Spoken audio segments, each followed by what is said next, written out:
Hello guys, welcome back to my channel. In my last video I created this character in Prisma 3D and painted it in the 3D sculpture. Unfortunately, things didn't go as planned for me. The mesh was deformed, broken and disjointed, and because of that I am gonna use Blender to paint the texture.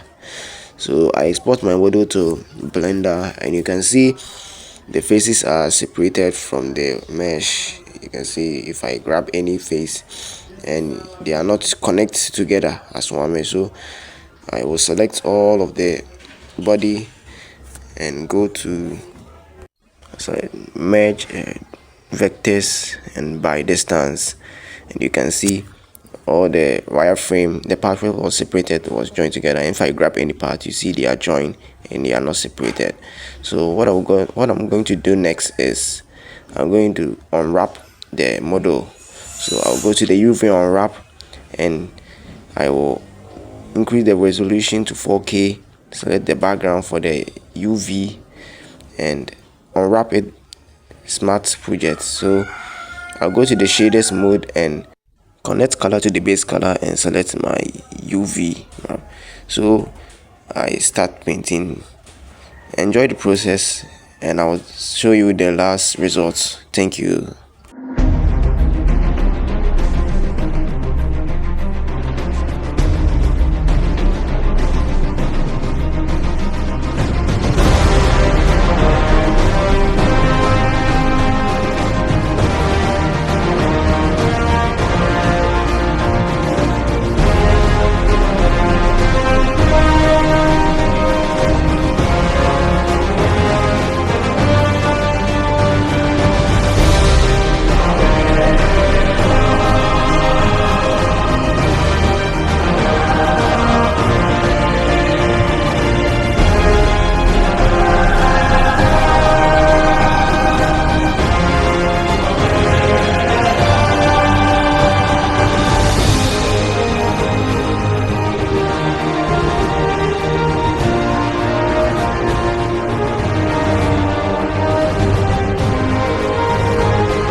After I finish painting, I export my UV and my model back to Prisma 3D and test for the rendering results in Prisma 3D.